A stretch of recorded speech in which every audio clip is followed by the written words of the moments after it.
Halo, assalamualaikum warahmatullahi wabarakatuh. Bertemu lagi bersama saya Mimi di channel Mimi Siti Rahmi. Nah teman-teman, gak bosan-bosannya saya ucapin terima kasih buat teman-teman yang masih setia nonton video di channel ini, yang masih nungguin video terbaru juga. Semoga teman-teman bisa cepat sembuh ya, dan bisa hidup normal seperti sedia kala. Nah, perlu saya ingatkan lagi kalau teman-teman tanpa sengaja menemukan salah satu dari video saya dan kebetulan pas dengan apa yang teman-teman rasakan, kemudian pembahasannya atau penyampaian saya bisa teman-teman mengerti, dan kalau memang betul-betul pengen sembuh ya, alangkah baiknya itu teman-teman tonton video ini dari awal secara berurutan, satu hari satu video minimal ya, sampai video yang terbaru, dan jangan di skip. Supaya apa? Supaya informasi yang saya berikan itu lengkap, tidak setengah-setengah yang teman-teman dapati gitu. Jadi tidak gagal paham dan lebih cepat proses penyembuhannya.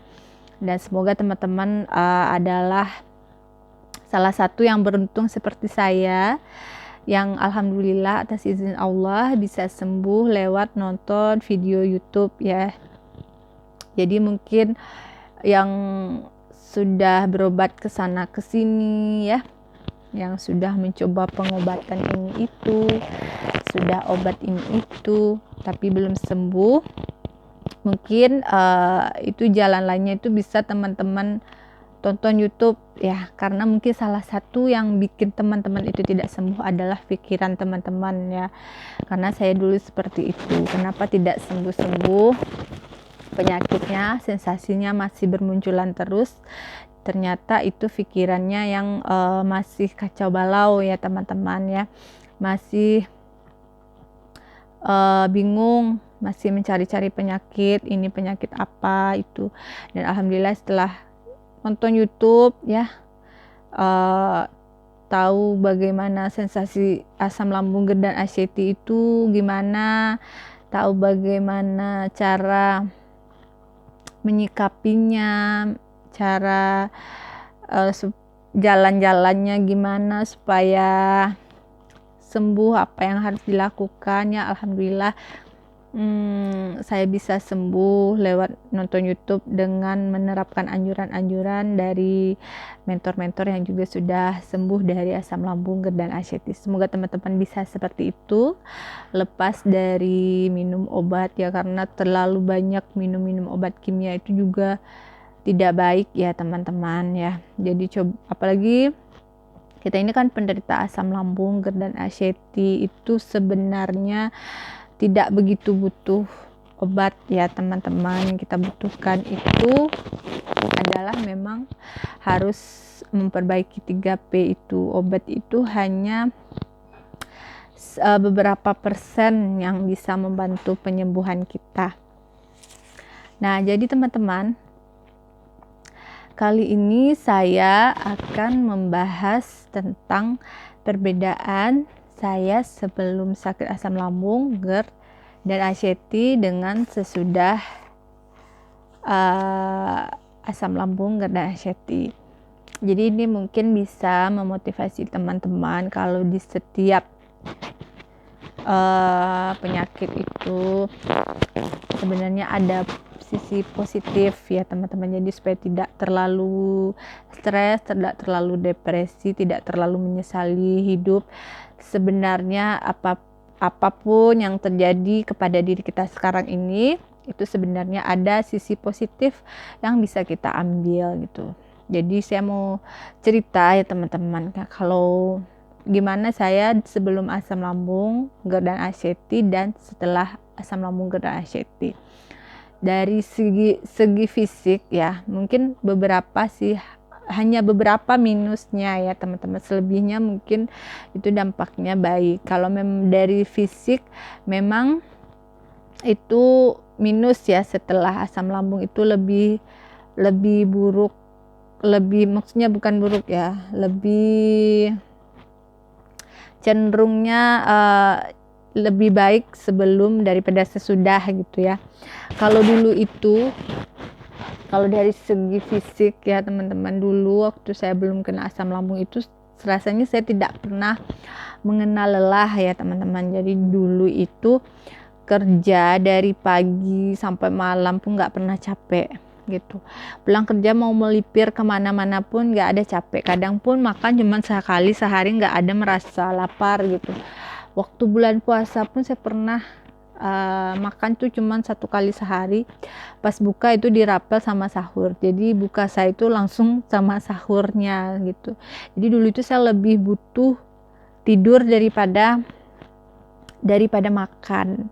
Nah, kalau sekarang itu kondisinya ya, saya ini kan udah sembuh alhamdulillah ya, tapi memang dibanding dulu itu memang beda ya teman-teman. Kalau dulu seperti yang saya bilang tadi itu nggak ada capeknya. Kalau sekarang mungkin lebih gampang capek, tapi nggak capek yang waktu saya kena asam lambung ya. Kalau waktu kena asam lambung itu kan betul-betul sedikit aja bergerak itu capek gitu ya. Padahal cuma naik tangga 3 tangga aja itu udah ngos-ngosan, udah capek. Kalau setelah ini, kalau untuk beraktivitas biasa itu udah biasa ya. Cuman memang lebih capeknya misalnya kalau ke pasar terlalu lama, itu memang gampang capek. Kalau dulu nggak pernah capek kalau ke pasar ya teman-teman. Terus misalnya sekarang itu lebih mengimbangi diri supaya tidak terlalu capek, takut sampai kecapean ya teman-teman. Kalau untuk melakukan aktivitas bisa, cuma kalau diikutin yang kayak dulu, jadi saya itu takutnya nanti saya kecapean terus asam lambungnya kambuh gitu ya. Saya memang kalau nyuci pekerjaan yang berat-berat sama nyetrika baju itu sekarang itu nggak dipaksain gitu ya, berhenti takut sekarang ini lebih menghindari supaya tidak asam lambung gitu. Jadi saya berhenti gitu ya, takut kecapean gitu. Kalau mau bepergian dulu ya teman-teman, saya itu sukanya dulu pergi sendiri kemana-mana, quality time sendiri, dengan maksudnya untuk healing gitu ya, enaknya sendiri. Misalnya saya mau ke pasar sendiri, mau ngapain sendiri, mau makan makanan favorit sendiri gitu. Saya dulu nyamannya seperti itu ya kalau untuk menghibur diri gitu. Kalau orang kan maunya dengan teman-teman, kalau itu ada kenikmatan untuk menyenangkan diri sendiri dengan pergi sendiri gitu ya. Kalau sekarang saya tuh dibilang agak sedikit takutnya bukan karena masih ada anxiety ya teman-teman, cuman balik ke tadi, saya itu lebih menjaga, takutnya pas saya pergi sendiri tanpa disengaja itu nanti saya kecapean di pasar, tiba-tiba kecapean terus asam lambungnya kambuh gitu. Jadi lebih menjaga aja ya teman-teman. Kalau kuat sih, kalau misalnya untuk ke pasar sendiri sih kuat ya teman-teman, beda sama yang pas asam lambung ya. Kalau pas asam lambung kan emang takut pergi ke pasar gitu, emang gemeteran, emang keluar keringat dingin. Kalau sekarang itu kuat-kuat aja, cuman lebih ke menjaga diri gitu, lebih waspada aja gitu, karena saya nggak mau lagi yang sampai kena asam, karena kita kan udah tahu gimana hal-hal yang membuat kita kambuh, hal-hal apa saja yang patut dijaga, karena kita ini sudah ibaratnya alumni asam lambung ya teman-teman ya, sudah punya riwayatnya. Jadi orang kalau ada riwayatnya itu berkemungkinan bakal bisa kambuh lagi kalau tidak menjaganya gitu. Kemudian dari mental ya, kalau dulu sebelum asam lambung itu saya mentalnya lebih cengeng ya teman-teman ya. Jadi apapun sedikit dipikirkan, apapun sedikit terlalu dilebay-lebaykan dulu. terlalu didramatisir gitu, terlalu dipermasalahkan gitu ya. Pas asam lambung itu malah puncaknya makin sensitif, makin ini tuh ya, namanya lagi sakit. Nah setelah kena asam lambung itu saya jadi nggak begitu gampang sedih, nggak begitu gampang melo ya. Kalau dulu itu misalnya dengar-dengar yang apa gitu langsung sedih, langsung melo. Kalau sekarang itu lebih ke realistis aja hidupnya ya teman-teman, lebih kuat gitu. Udah mulai jarang mengeluh, walaupun memang masih ada mengeluh tapi memang hal-hal yang memang patut untuk dikeluhkan ya teman-teman. Kalau dulu itu kan hal-hal sepele yang sebenarnya itu cuman ringan ya teman-teman. Kalau sekarang itu hal berat rasanya, tapi bisa saya atur pikiran jadi lebih ringan gitu. Jadi tidak begitu banyak mengeluh memang kalau begitu hal-hal yang berat gitu ya. Jadi penyakit ini bikin saya lebih lebih kuat mental, karena kalau difikirkan selalu ingat ya, kalau ada masalah selalu saya balikin ke waktu saya kena asam lambung ya. Waktu saya kena asam lambung itu nggak bisa ngapa-ngapain, hidup tapi terasa nggak hidup, karena nggak bisa ngapa-ngapain gitu ya, nggak bisa cari duit, nggak bisa ketemu orang gitu, ngomong sama orang aja gemeteran ya, berdiri di depan rumah itu gemeteran, lihat tukang sayur aja nggak kuat berdirinya gitu. Jadi rasa nggak hidup ya teman-teman. Jadi sekarang itu lebih kuat mentalnya, lebih bersyukur dengan apapun yang sudah terjadi gitu ya, nggak banyak mengupat ya. Kalau dulu selalu meladu kenapa kayak gini. Kalau sekarang lebih ke ya, misalnya ada sesuatu ya memang sudah takdir, gimana lagi. Kalau kemudian hal-hal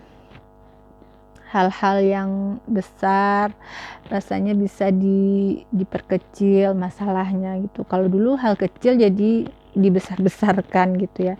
Kemudian hidup lebih bersyukur gitu. Dari banyak hal-hal yang dulu kayaknya disesali, kenapa nggak bisa kayak gini. Kalau sekarang lebih bersyukur diberi kesehatan aja udah alhamdulillah gitu. Apalagi kalau sudah dikasih rezeki ya, jadi tidak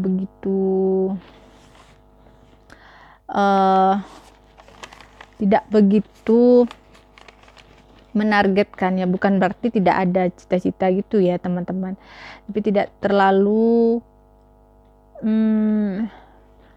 mengharuskan sesuatu gitu. Kemudian dari segi ibadah ya teman-teman, kalau dulu kalau ada masalah itu langsung, kalau saya tipe orang yang kalau ada masalah itu malas ibadah ya, malah kebalik sama orang-orang mungkin kalau dia sedang bermasalah itu malah rajin ibadah ya. Kalau saya malah ada masalah malah kabur dari Tuhan gitu ya, nggak tahu kenapa gitu. Jadi dulu kalau ada masalah itu malas ibadah, malas sholat gitu. Kalau sekarang mau ada masalah mau enggak, yang penting tetap sholat, tetap istiqamah buat ngaji, sholat ya teman-teman. Nah kemudian kalau dari segi makan ya, seperti yang saya bilang tadi, kalau saya dulu makan itu bisa sekali sehari. Kalau sekarang itu makan itu, kalau dulu banyak yang gak enaknya ya teman-teman, banyak gak enaknya, banyak pilih-pilih lauk. Kalau sekarang yang penting ada nasi itu saya makan, lebih doyan makan ya. Bukan berarti kalau beda ya, kalau saya bukan sakit asam lambung kan memang sering lapar nih. Kalau sakit lambung sebentar lapar gitu ya. Kalau sekarang ini, kalau setelah sakit ini bukan sebentar lapar ya, cuman keinginan makannya itu meningkat ya teman-teman. Jadi apa aja rasanya enak, rasanya nikmat gitu ya teman-teman, banyak makannya gitu. Jadi kira-kira itulah beda waktu saya sebelum sakit, pas sakit, dan sesudah sakit ya teman-teman. Nah, semoga ini bisa jadi referensi juga untuk teman-teman yang masih sakit. Itu saya ingatkan lagi, jangan terlalu galau gitu, yang panik gitu, jangan ya teman-teman ya. Kalau masih merasakan sensasi itu masih wajar ya, jangan panik kalau sensasinya lama hilangnya. Penting tetap usaha untuk melakukan 3P gitu. Nanti bakal sembuh perlahan-lahan kalau memang konsisten, kalau memang betul-betul ya cara menerapkannya itu gimana gitu. Nah, segitu dulu kira-kira video saya kali ini. Semoga ini bisa jadi pelajaran untuk teman-teman, bisa menjadikan informasi untuk teman-teman supaya cepat sembuh. Nah, jangan lupa saya ingatkan lagi, dukung channel ini dengan cara like, share, and subscribe. Terima kasih. Assalamualaikum warahmatullahi wabarakatuh.